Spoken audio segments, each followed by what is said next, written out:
Paz y bien, mis queridos hermanos, salve María Inmaculada. Soy Fray Pablo Rosario Domínguez de la Orden de Frailes Menores Conventuales, perteneciente a la provincia de México, Nuestra Señora de Guadalupe, aunque actualmente me encuentro colaborando en la formación para el noviciado de nuestra federación.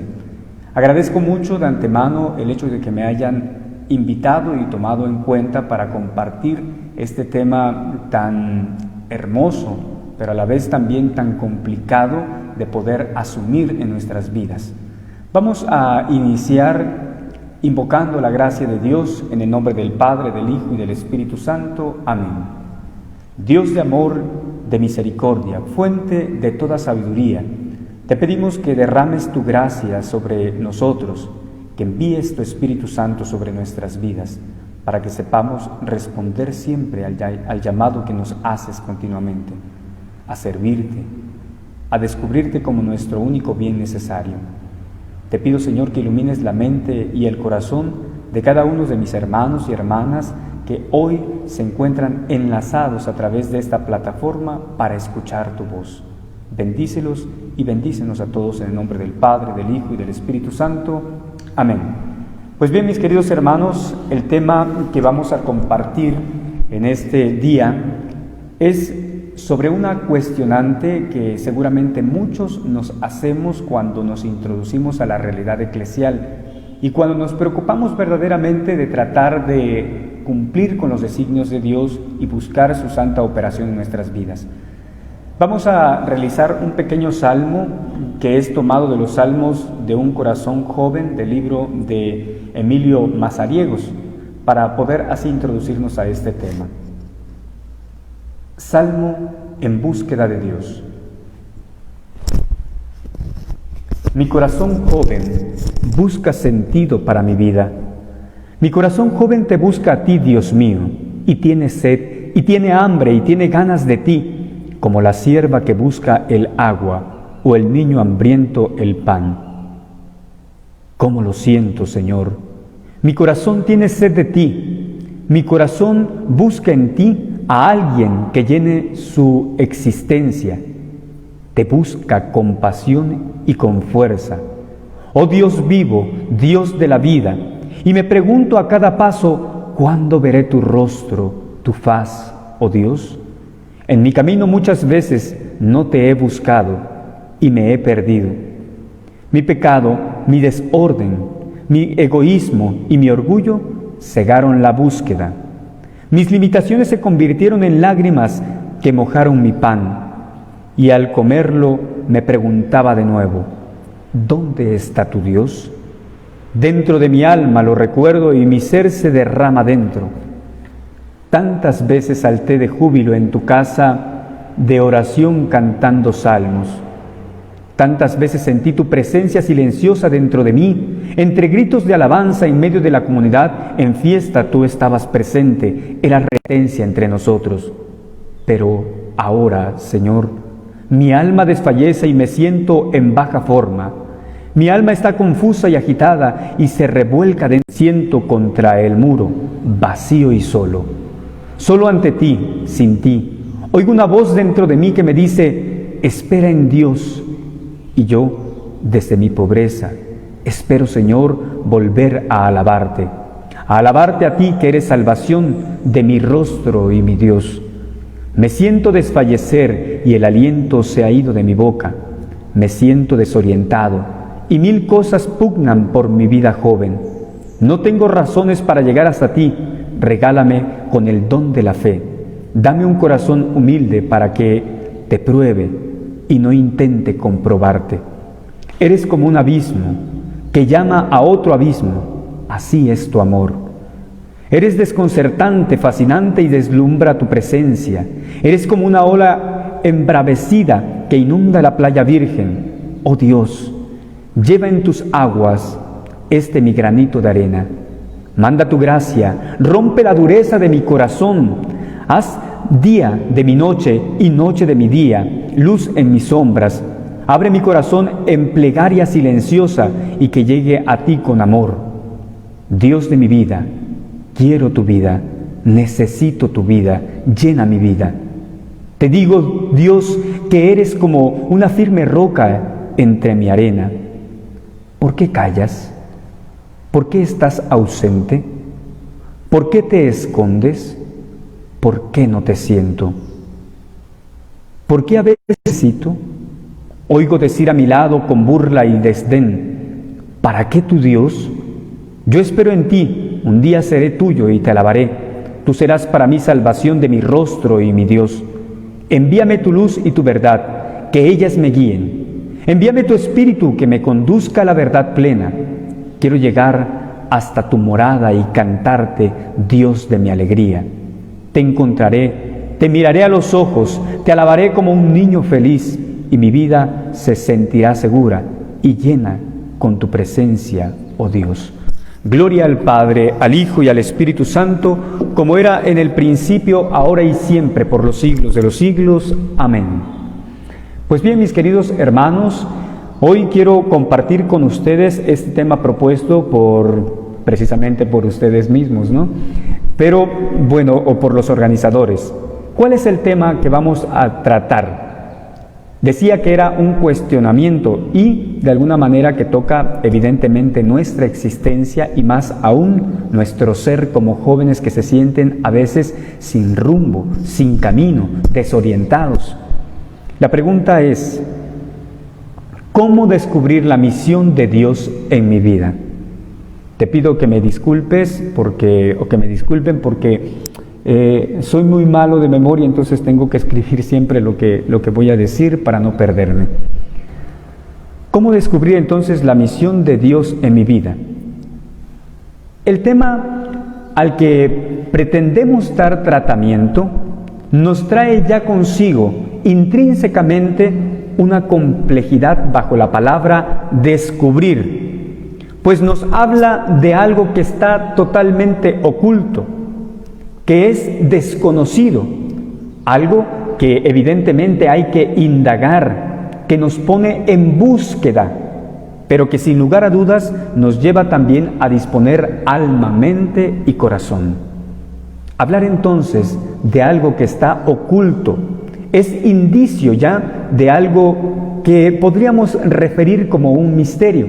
Y hablando de la persona humana, podríamos decir que antropológicamente el hombre es un misterio en sí mismo. Y este misterio debemos ir descubriéndolo, refiriéndome al descubrir, ¿verdad?, nuestro ser, qué hacer dentro de la iglesia. Debemos irlo descubriendo en el constante devenir de nuestra historia y que implicará hacer un esfuerzo por poner atención a los signos, acontecimientos, a los propios gustos, para saber aquello que pretendo precisamente descubrir. Por otra parte, el tema tiene como objetivo descubrir una misión.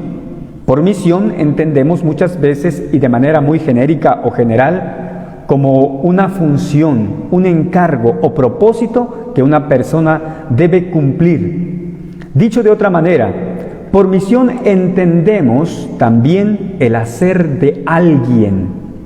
Ello nos lleva a sumergirnos nuevamente a incógnitas que debemos resolver, pues a veces no tenemos nosotros mismos claridad sobre qué debemos precisamente hacer o a qué estamos llamados. Ello implica meternos a nuestra propia historia. Tratar de hacer un descubrir sobre nuestra misión implicará entonces proyectarnos sobre nuestra propia vida, sobre nuestra propia persona, asumirnos a nosotros mismos, tener un autoconocimiento para caer en la cuenta sobre qué es aquello que debo realizar como parte de mis propósitos, de mis motivaciones, pero sobre todo para tratar de cumplir el proyecto de Dios en mi vida. Sin embargo, la ventaja que tenemos al momento de querer encontrar la misión de nuestra propia vida es la identidad que ya tenemos como bautizados. Por ende, como parte de una familia, de una iglesia, lo que nos aporta ya el ser que nos llevará a tener una forma de estar, de hacer en el mundo y por tanto en la sociedad. Dicho de otra manera, Cuando nosotros alcanzamos a ir comprendiendo a lo largo de nuestra vida cuál es nuestro ser como bautizados, nos apropiaremos de él, de tal manera que ese ser nos impulsará a obrar conforme a lo que somos. Si somos hijos de Dios y Dios es verdad, entonces estamos llamados de alguna manera a caminar en la verdad. Si Dios es bueno, entonces estamos llamados a caminar a través de la bondad. Si Dios es justo, tenemos que vivir y experimentar cada día a través de nuestros acontecimientos la justicia.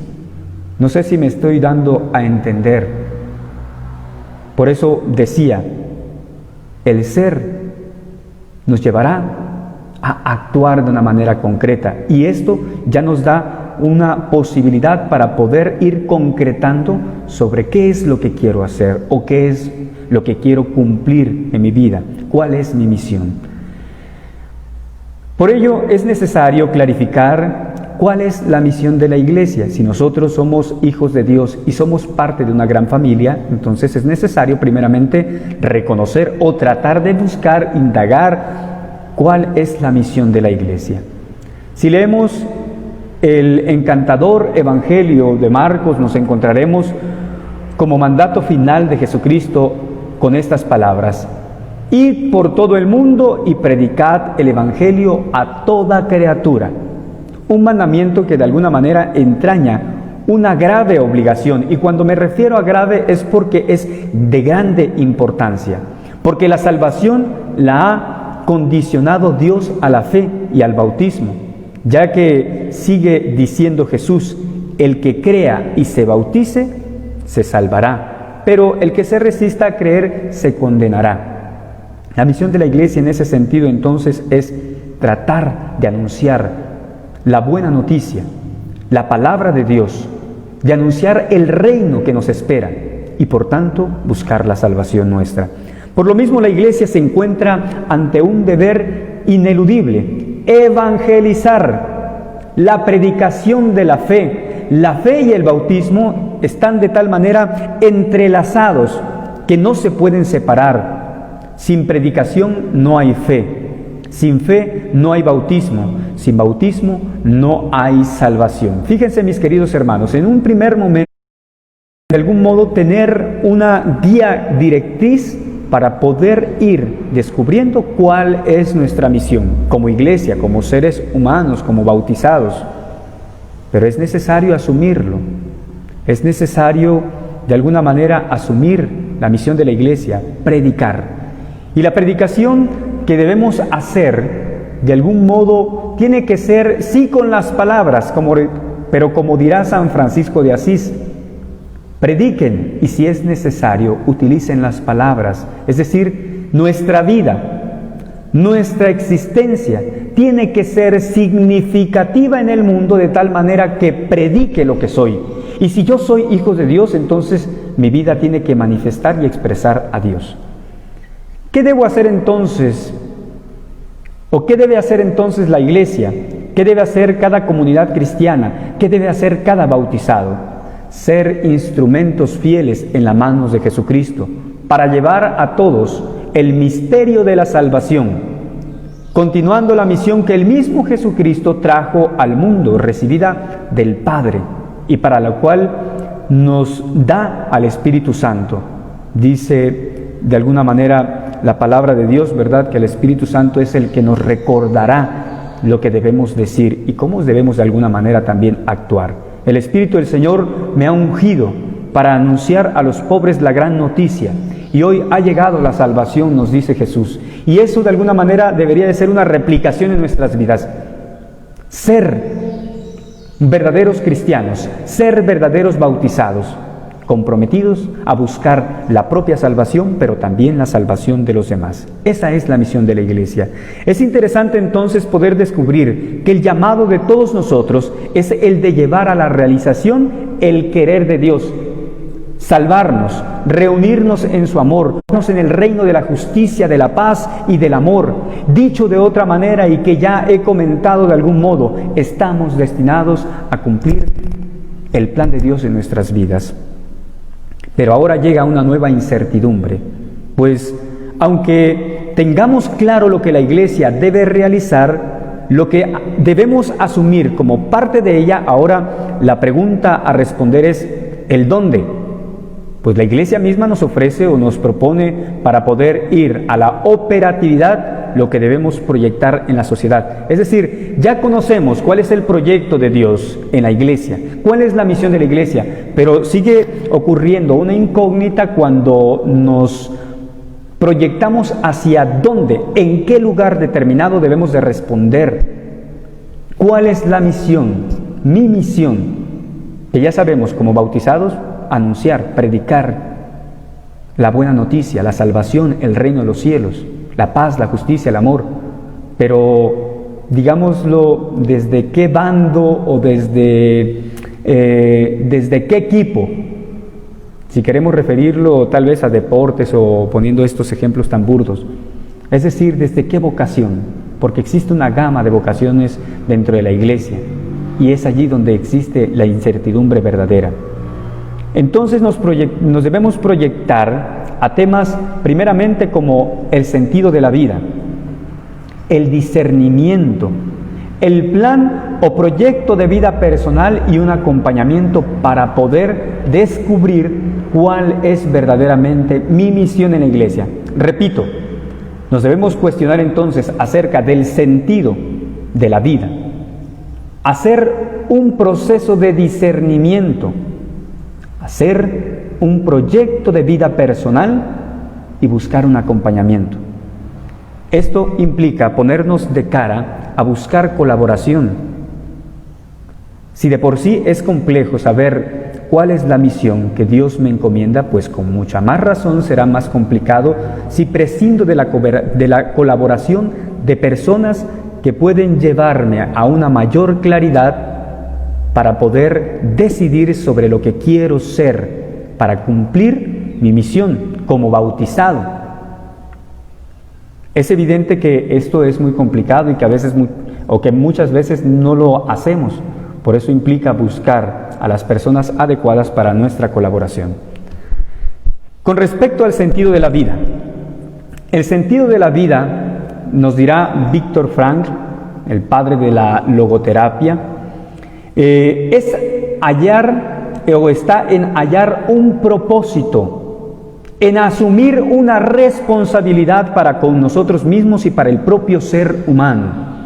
Así, teniendo claro un porqué, podremos hacer frente a todos los cómo. Solo sintiéndonos libres y seguros del objetivo que nos motiva, seremos capaces de generar cambios para crear una realidad mucho más noble. El sentido de la vida, de algún modo, nos lleva a proyectarnos al fin o a la finalidad de la persona humana. Y el fin, podríamos decir, es la felicidad. Todo hombre, en el fondo, busca la felicidad. Por ello contemplamos a la persona humana buscando nuevas experiencias, tratando de llenar ciertos vacíos que lamentablemente a veces le crean mayor tristezas o infelicidad, buscando satisfacer necesidades o falsas necesidades o refugiándose en falsas necesidades, comprando, adquiriendo, etc. De hecho, hoy en día nuestra juventud se caracteriza precisamente por ello, porque estamos sumergidos en la irresponsabilidad, porque no estamos de algún modo con esta visión de lo que queremos realmente en la vida, porque no tenemos claridad nosotros mismos sobre hacia dónde queremos caminar. Y esto evidentemente nos llenará de tanta frustración, porque en el fondo estaremos con un gran sinsentido o con vacíos existenciales en nuestras vidas, porque no hemos delimitado, por decirlo de alguna manera, nuestros propósitos. No sabemos cuáles son las motivaciones en la vida y por tanto estamos extraviados. Y al estar extraviados, la necesidad de ser felices nos estará llamando día a día, porque de algún modo estamos destinados a la felicidad, a buscar la felicidad, pero no una felicidad efímera, sino una felicidad que incluso no podremos dar, en la que no podemos dar realización en este mundo y que la podremos concretar únicamente en el encuentro cara a cara con Dios.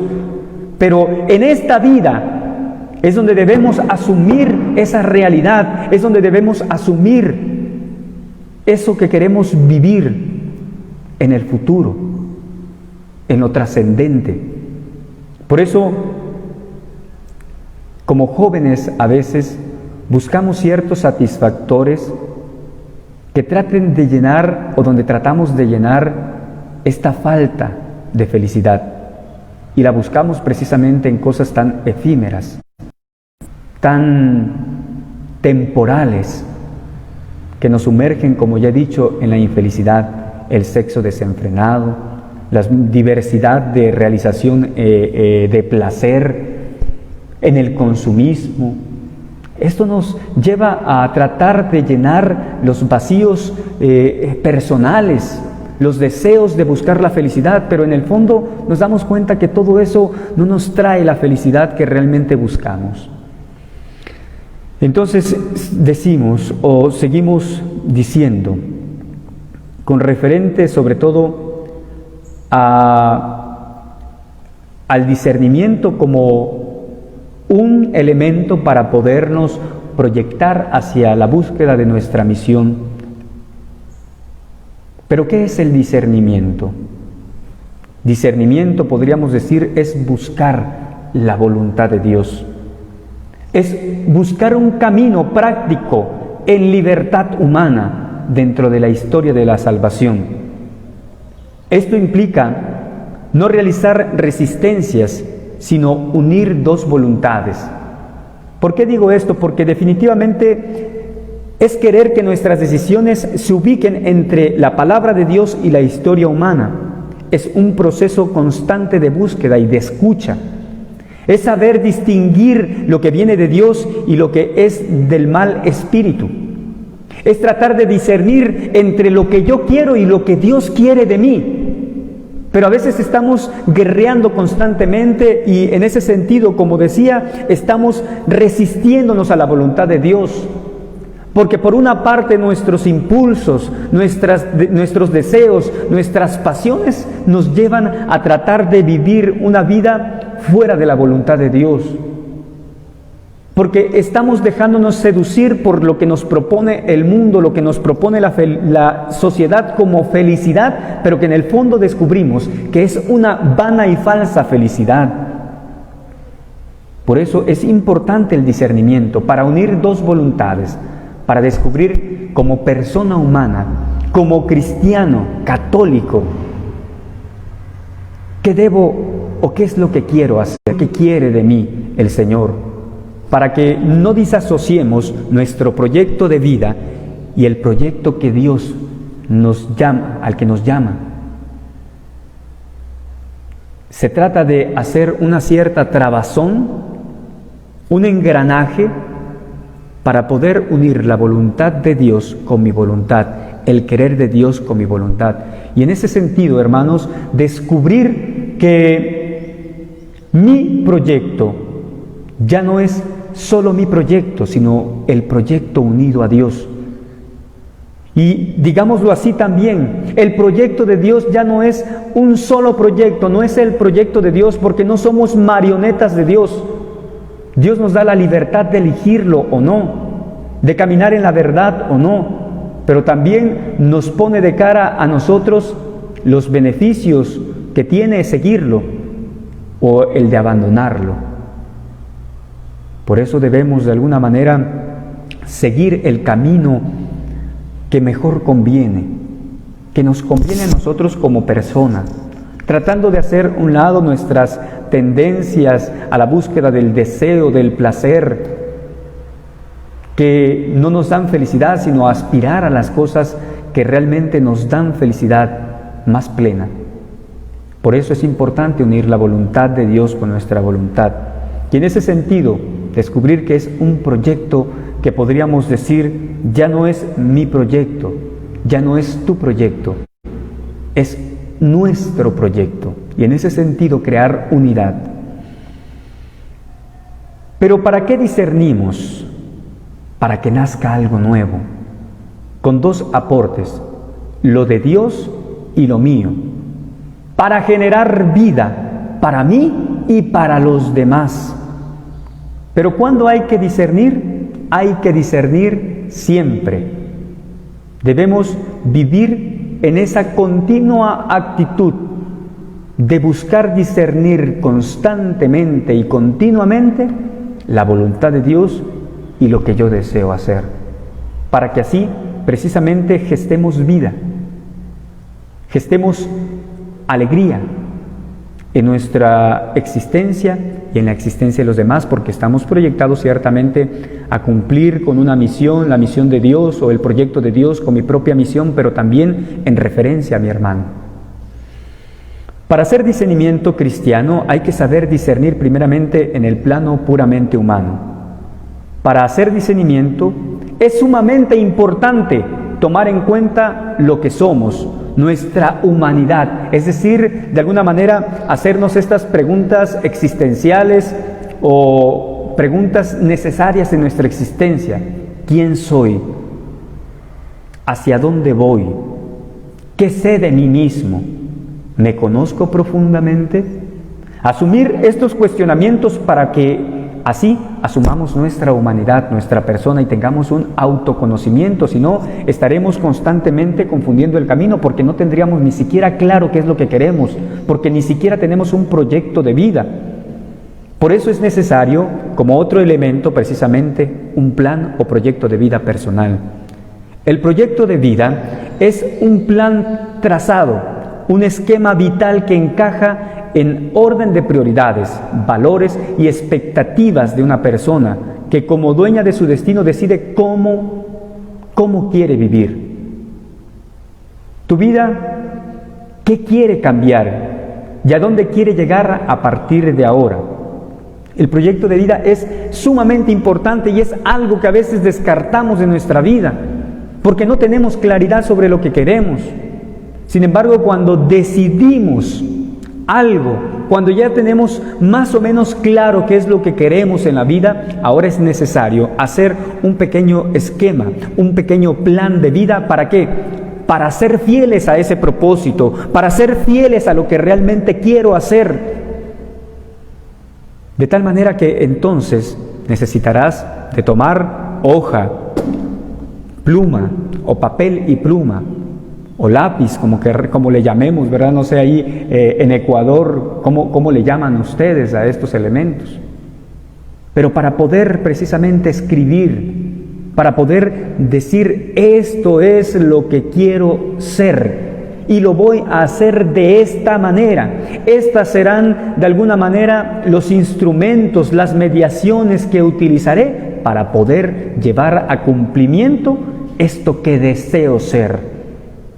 Y que de alguna manera también debemos buscar de ser fieles. Por eso es necesario de que cada propósito tenga una cierta determinación temporal. Es decir, durante este tiempo voy a tratar de vivir estos valores, de vivir estas virtudes, de realizar estas acciones que me llevarán a cumplir precisamente con mis propósitos. Y es necesario también hacer una evaluación de estos propósitos, porque si no estaremos postergando estas acciones concretas que debemos de realizar en la vida y nos llevarán de alguna manera también a un cierto pesimismo, porque descubriremos tal vez que ni siquiera estamos cumpliendo y entonces la tendencia será el de romper el proyecto y echarlo a la basura. Por eso es necesario evaluarlo, verificarlo constantemente para poder descubrir qué es lo que me está incapacitando a cumplir con esta misión que yo me estoy de alguna manera proyectando en la vida. Es necesario. ¿Para qué? Para desterrar aquellos elementos o aquellas mediaciones que no nos sirven y que de alguna manera nos serán inútiles para así también adoptar nuevas mediaciones y actualizar en ese sentido nuestro proyecto de vida. Es necesario para eso llevar un acompañamiento. El acompañamiento es una manera con que una persona, válgame la redundancia, acompañar a un hermano en su vida de amistad, en este sentido, con Dios y en unión consigo mismo, en unión con Cristo. Es de alguna manera tradición ya de acompañamiento, es un tesoro espiritual en la vida de la iglesia. Este servicio es un servicio fraternal, de característica discreta, íntima. Cuando me refiero a íntima, me refiero a que debe de ser tocada como un verdadero sagrario, el contenido interior de aquella persona que abre su corazón acompañado. El acompañamiento espiritual implica saber escuchar bien, no solamente por parte del que lleva el acompañamiento, sino también por parte de aquel que está siendo acompañado, pues en la escucha es como podrá descubrir aquellas mociones que el Espíritu Santo hace interiormente para poder realizar esa misión. De allí tenemos que hacer también una cierta elección. Para buscar un acompañante es necesario poner, ¿verdad?, los ojos vivos para poder así descubrir quién es la persona indicada para poder llevarme este acompañamiento. Porque no se trata solamente de buscar al que es mi amigo, al que es mi camarada, porque puede convertirse en un cómplice, porque puede a lo mejor hasta incluso tratarme con cierta, digámoslo así, delicadeza para no causarme conflicto y para no contrariar tal vez la amistad. Se necesita de una persona que sea verdaderamente alguien que tenga la capacidad de exhortarme, de acompañarme precisamente, pero también de decirme mis errores y decir: este camino que estás siguiendo no es lo mejor, no es lo más viable, no es lo más considerable para el cumplimiento de tu misión o de lo que estás tratando de cumplir. Es necesario por eso buscar a alguien que nos inspire confianza para poder así abrirnos. Hay entonces que organizar la frecuencia de los encuentros con el acompañante. Hay que tratar de hacerlo continuamente. El acompañamiento espiritual nos enseña a discernir el camino y a reaccionar para no dejarnos arrastrar. Qué importante es esto: no dejarnos arrastrar por ilusiones o espíritus malignos. Porque en el fondo podríamos considerar tal vez que hay ciertas cosas que son convenientes para nuestra vida, pero es que en realidad esto podría ser una visión totalmente subjetiva. Y cuando asumimos esa realidad desde mi propio querer, desde mi propio satisfacer algo, al final podemos rupturar con ese proyecto. Por eso es necesario el acompañante, para que él me indique si realmente puedo optar o decidir sobre esta circunstancia y si me es favorable para mi realización o para la realización de mi proyecto.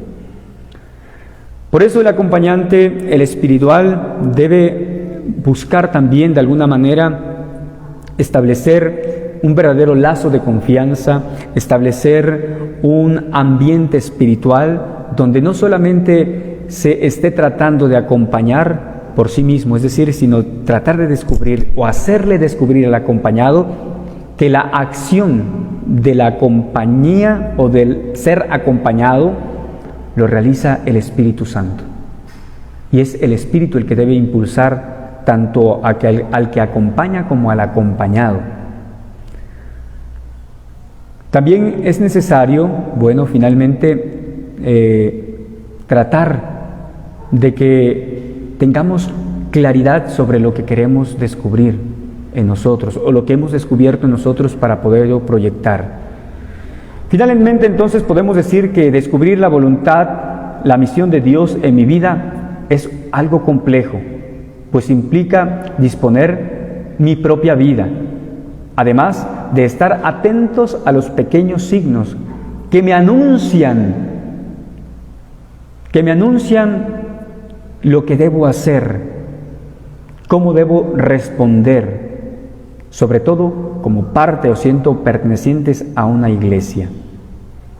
Traigo a colación ahora ya al beato, que seguramente en otro tema parece ser que lo van a retomar sobre los santos jóvenes, pero traigo ahora ya al beato Carlos Acutis, que respondió a su misión desde la cotidianeidad. Fíjense, a veces nos pasa que andamos buscando una misión, ¿verdad?, extravagante, por decirlo de alguna manera, ribombante, y por eso nos quebramos la cabeza, cuando en realidad hay que responder a Dios desde la cotidianeidad.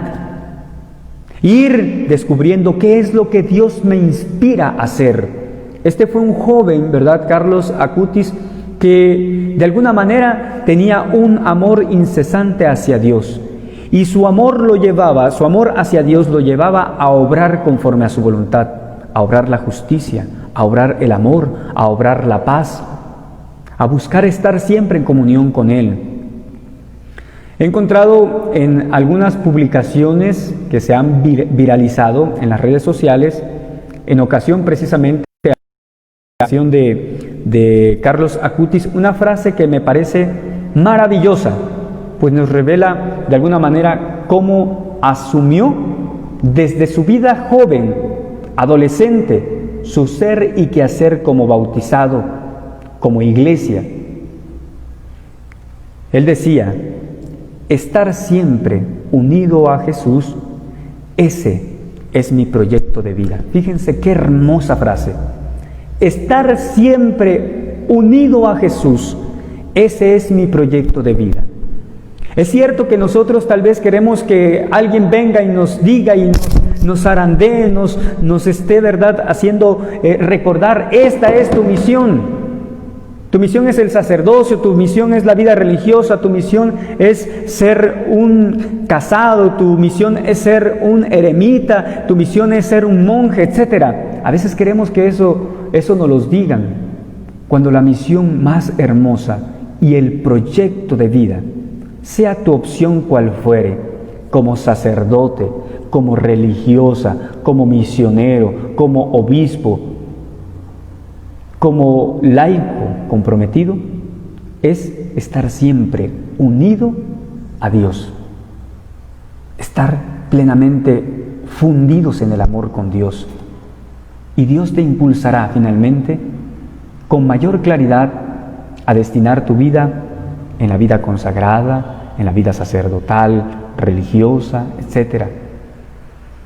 Pero ojalá y que asumas esto, estar siempre unido a Cristo.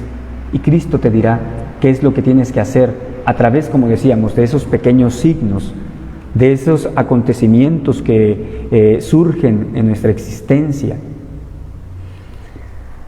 Por ello, tratemos y procuremos de alguna manera de buscar cumplir con la voluntad de Dios.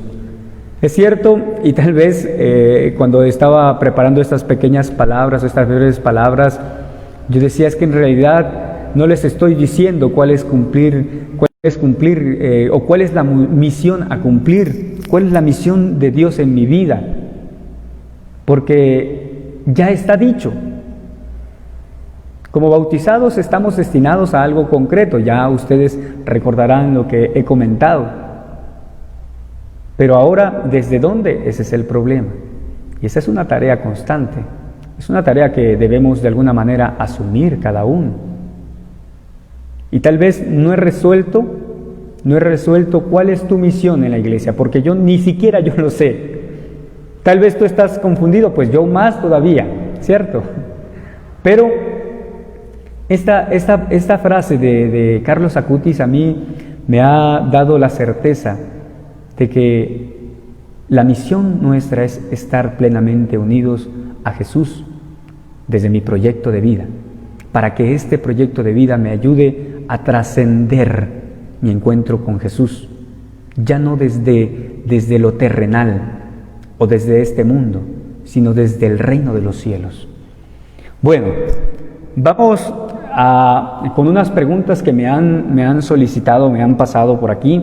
Bueno, espero que lo que haya dicho te haya ayudado. Te he dado no la respuesta de cuál es tu misión, sino cuáles son los elementos que debes de incorporar a tu vida para poder discernir, para poder así hacer un verdadero proyecto de vida que cumpla con el proyecto que Dios tiene para mí y lo que yo quiero también realizar. La primera pregunta que me hacen: ¿puedo alcanzar la santidad sin ser religioso o sacerdote? Desde luego que sí, porque de alguna manera la santidad es el llamado universal que hace Dios a toda su iglesia, a todo el pueblo de Dios. Todos estamos llamados a ser santos como Jesucristo es santo, a ser santo como Dios es santo.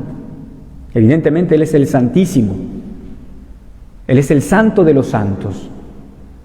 Pero, claro, nosotros podemos ser santos sin ser religiosos. A veces confundimos y pensamos que ser religiosos, ser sacerdotes, ya nos dispone en su totalidad para ser santos. Dios nos da la gracia, evidentemente, Dios da la gracia a todo, pero se lo da a todos los bautizados. La gracia santificante, la gracia de estado, pero también debemos hacer un esfuerzo personal, porque volvemos a decir, el proyecto de Dios no está disasociado de nuestro proyecto. No es que Dios quiera para eso y esté, ¿verdad?, de alguna manera haciéndote guerra a ti mismo o haciéndote guerra a ti para que cumplas con sus designios. No, el Señor es tan caballeroso y nos da la libertad de optar por Él o no. Pero evidentemente Dios desea nuestro bien, y el bien al que debemos aspirar es Dios. Por eso todos podemos ser santos. Otra pregunta dice: ¿se están extinguiendo las comunidades religiosas? Tratando de ver una realidad social y una realidad evidentemente también eclesial, podríamos decir que las vocaciones posiblemente están siendo más escasas. Menos jóvenes quieren realmente proyectarse hacia la vivencia de una manera más radical, una entrega más radical a través de la vida consagrada o religiosa. El número evidentemente de vocacionados para estos estados de vida se están reduciendo, sí, eso es muy cierto, eso es muy cierto. Y no dudo que en el futuro tal vez más comunidades o comunidades religiosas desaparezcan, pero también estoy convencido de que habrá pequeñas comunidades que se consagrarán totalmente a Dios y que su consagración será signo fehaciente de la gracia de Dios para el mundo. Y de alguna manera ellos serán como pequeñas luces en medio de una gran obscuridad, pero esta obscuridad será iluminada por el ejemplo y el testimonio de estas pequeñas comunidades. Y no solamente hablando de comunidades religiosas, sino de la comunidad eclesial. Pero sí, ciertamente hay comunidades que están mermando en vocaciones y que seguramente, yo creo y parece ser que Benedicto XVI, el Papa emérito, lo decía, ¿verdad?, que quedaremos reducidos como en las primeras comunidades. Seremos pequeñas comunidades y después esto ayudará a enardecer, ¿verdad?, la fe por el ejemplo y testimonio precisamente de ellos. Otra pregunta: ¿por qué algunos religiosos o sacerdotes tienen el voto de pobreza, pero disponen de bienes materiales? El voto de pobreza, de alguna manera, es el tratar de vivir como Jesús ha vivido, sin estar sujeto a realidades materiales y a considerar como único bien necesario a Dios.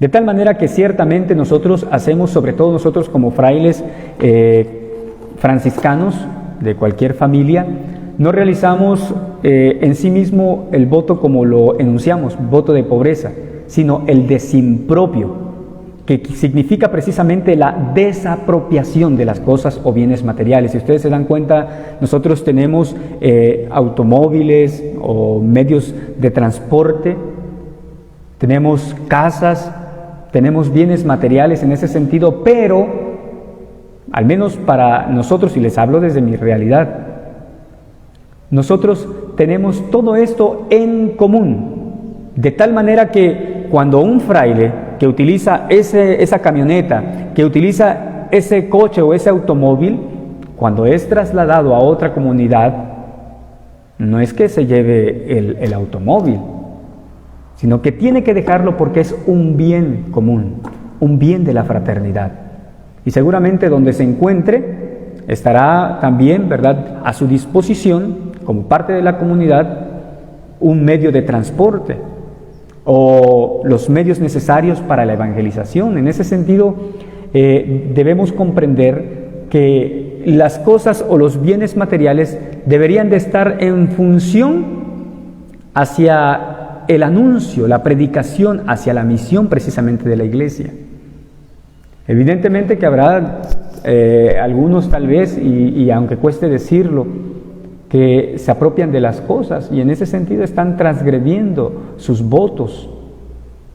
Por eso es necesario, ¿verdad?, de alguna manera, cuando uno se integra a la vida de comunidad, tener muy claro que de alguna manera lo que poseemos no es nuestro, sino para el bien de la comunidad. No sé si responda a la pregunta. Bueno, luego, ¿cómo fue su proceso de discernimiento vocacional? Fíjense la pregunta que hacen, discernimiento, porque es necesario para poder de alguna manera tener claro cuál es nuestra misión. En primer lugar, yo quiero decir, y a grosso modo, porque si no nos vamos a tardar más, yo estuve participando y me bauticé en una iglesia protestante, pero ya antes había sido bautizado en la iglesia católica. Sin embargo, allí encontraba como algo que me faltaba, ¿no? Y esto era la vivencia, la experiencia de los sacramentos que me acercan a Dios, que me hacen visible a Dios.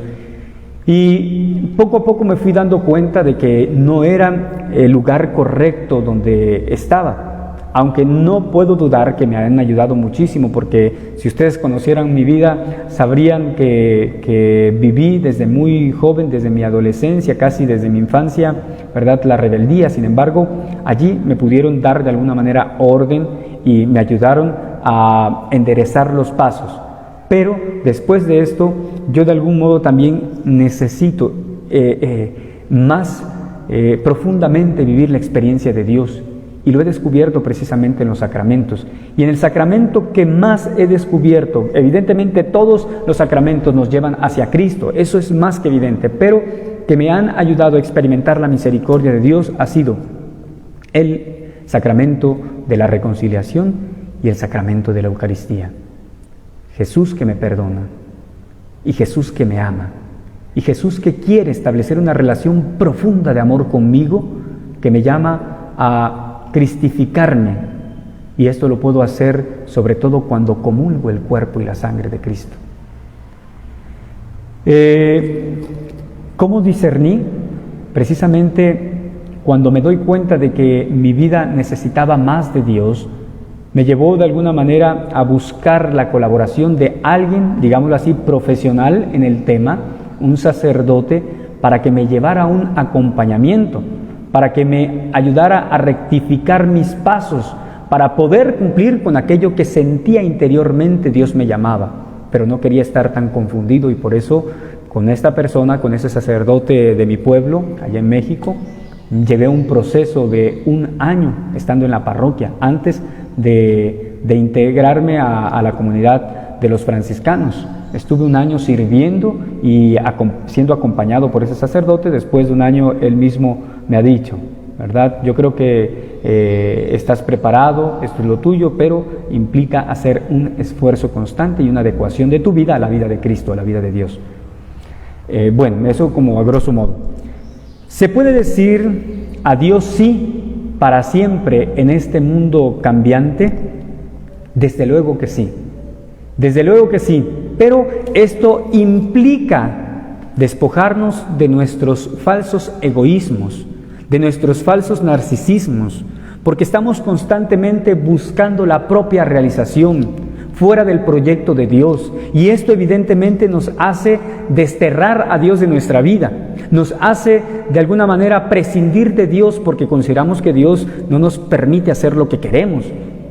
Porque Dios nos llama al bien y nosotros estamos constantemente tratando de buscar los placeres que a lo mejor nos llevan a experimentar el mal en nuestras vidas. Pero definitivamente puede decirse sí.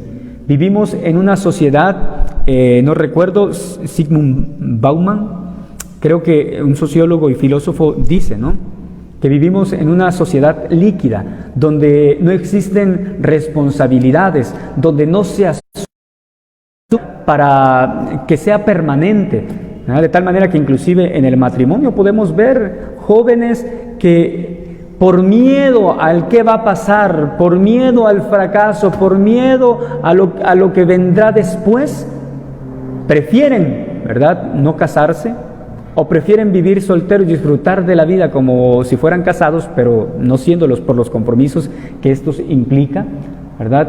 No se arriesgan a decir un sí definitivo, un sí total, un sí para siempre, porque queremos de alguna manera, sobre todo, discúlpenme por poner este ejemplo del matrimonio, que es una vocación bellísima, pero por eso no se quieren comprometer los jóvenes. Hoy escuchamos en nuestra sociedad que jóvenes católicos, jóvenes de nuestra fe, dicen, ¿verdad?, pues mejor no me caso porque el casarse por la iglesia es para toda la vida y pues no estoy seguro de qué vaya a pasar en el futuro. Esto de alguna manera es una actitud irresponsable y de algún modo también inmadura. Yo creo que el amor se va confirmando en el caminar continuo, en el hacer elecciones cada día de fidelidad, de pertenencia, etcétera. Pero desgraciadamente siempre existe, ¿verdad?, este punto de fragilidad que a veces nos hace pensar que no vamos a poder con las cargas propias del matrimonio y en este caso también con las cargas y responsabilidades propias de la vida religiosa. Pero definitivamente podemos decir un sí a Dios en medio de esta sociedad que nos llama a vivir situaciones líquidas, es decir, donde no hay solidez. Por eso debemos pedirle a Dios que nos ayude y que nos acompañe siempre, pero también pedirle a Dios que nos conceda la gracia de hacer una introspección, un trabajo de autoconocimiento para poder así conocernos, válgame la redundancia, conocernos, saber qué es lo que quiero y así incorporar mi proyecto de vida al proyecto de Dios. Bueno, eso es todo. Les agradezco mucho que me hayan invitado, mis hermanos, pues queda la tarea tan grande de hacer este proceso de discernimiento, de acompañamiento espiritual, de conocimiento humano, ¿verdad?, sobre nuestra propia vida, de tratar de buscar un verdadero sentido a la existencia para poder así provocar en nuestras vidas mayor claridad al momento de decidir dónde quiero cumplir con la misión de Dios, dónde quiero sentirme realizado. Vamos a decirle al Señor que nos ayude a través de esta oración que San Francisco de Asís hacía, suplicándole precisamente lo que ya Carlos Acutis decía, ¿verdad?, de estar siempre unidos a Dios. Te ruego, Señor, la abrazadora y dulce fuerza de tu amor, arrebate mi mente de todas las cosas que están bajo el cielo, para que yo muera por amor de tu amor, como tú te has dignado a morir por amor del amor mío. Gloria al Padre, al Hijo y al Espíritu Santo, como era en el principio, ahora y siempre, por los siglos de los siglos. Amén. Mis queridos hermanos, les doy la bendición en el nombre del Padre, del Hijo y del Espíritu Santo. Amén. Paz y bien. Salve María Inmaculada.